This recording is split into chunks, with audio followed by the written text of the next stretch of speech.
Welcome to another one of Surf Simply's quick tips with me, Rue Hill. Today I'm going to talk about one of the most fun things in surfing, which is grabbing rail. So when you're thinking about that process of starting to angle your takeoff and go left and right down the line, most people tend to find it a lot easier to go on their forehand. So that means for goofy footers like me going left and for regular footers going right. And it's easier because you're already facing the way that you want to go. And it's also easier because we're much better at that kind of nuanced, fast twitch balance muscle pressing with our toes. So in other words, when I'm angling, I need to just press more or less with my toes to engage the rail more or less in the wave. Whereas when I'm going backside, it's my heels. So it's actually, I'm lifting weight off. So it's the reverse. I'm kind of having to do an inverted version of getting the right amount of pressure on my heels. And it's not that it's necessarily significantly harder for everyone, but in my experience, for most people, they find it more difficult for that reason, combined with the fact that you're already looking the way that you're going on your forehand, whereas on your backhand, you're sort of looking over your shoulder. So a lot of people like to use this technique of grabbing rail as a way of feeling more stable in waves that they find intimidating.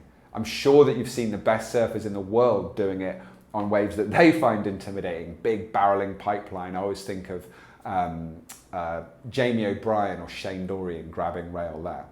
You know, now you see guys like John who go no hands, which is a whole other level. But grabbing rail is something that both feels good and it looks cool, and it should make intimidating waves less intimidating on your backhand. Again, there's tons of body mechanics going on here, and to really understand what you're doing, you need to have a coach with a camera who's filming you and giving you specific feedback. But I'm going to emphasize a couple of the most common mistakes that I see people make and try and give you some of the most important things to have in the front of your mind when you're doing it. So first of all, make sure that you've already angled your board. Grabbing rail doesn't work if you've got your board pointing straight and then you just grab the rail and try and pull it to make the board go down the line. We've talked about trimming and carving turns before, and those of you guys that have watched any of those videos will know that to go from straight to pointing down the line is a change of direction, and you therefore need a carving turn, which means you need to put your weight back. Grabbing rail doesn't do that. You can do grab rail carving turns, but they are like super advanced and a whole different thing. We're talking about just grabbing your rail to go down the line as a way of being stable, okay? So you've got to actually have paddled the board slightly onto an angle. And now that you're on the angle already, and this is the way I'm going to go, so maybe if this is 6 o'clock, maybe I'm pointing at 7 o'clock, and I want to then, once I've caught the wave, bring the board up to 8 or 9 o'clock. I only need to do a trimming turn. That means I don't need to bring my weight back, I can just lean on the rail, and that's where grabbing rail is really useful. And what I'm going to do is take my trailing hand, so I'm a goofy footer, so my trailing hand is my left hand. If I was a natural footer with my left foot forward, my trailing hand would be my right hand. So I'm going to take off on my wave, and I'm a goofy footer, so I'm going right, and I'm going to take my trailing hand, my left hand, and I'm going to hold onto the rail near where my front foot is, around my front toe. And I'm going to have my back knee resting down on the board.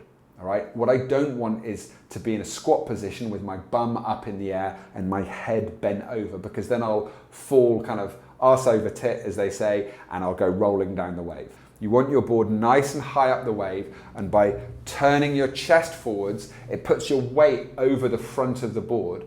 And if you don't do that, you'll do what everyone does initially, which is look over their toe rail down at the bottom of the wave. And then they go, well, either too low down the wave and the wave hits you in the lip, or you kind of roll forwards down the front of the wave. So grab that rail with your back knee dropping in, turn your chest and look up at the wave up there. And then you can take your leading hand, and some people like to drag it along in the wave face, but what you've got to be careful of is that you don't put it in the wave and then just splash your face. You can do that. There's a lot of ways you can hold your right hand. Some people like to hold it in front of them. I usually tell people, and this kind of sounds weird, but to put it out behind you with the back of your hand, your knuckles dragging along the wave face. Because if you do that, it tends to get it out of the way, and it means you're not splashing yourself so you can see what's going on. And if someone's taking a photo of you, it means there's not lots of spray going on in the photo too. Okay, so start by angling your board onto your backhand. Don't start straight. And then as you go over that ledge, you want to drop your knee in, take your trailing hand, grab by your front foot, point your chest up towards the lip of the wave.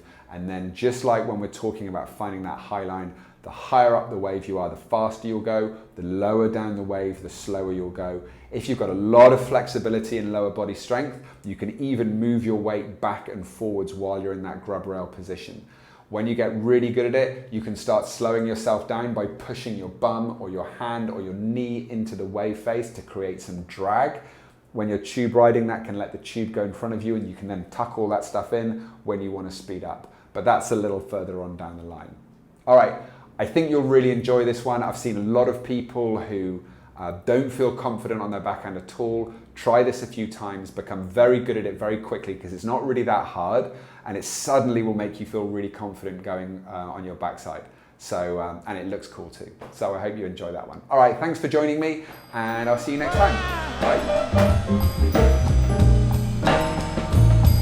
Cry.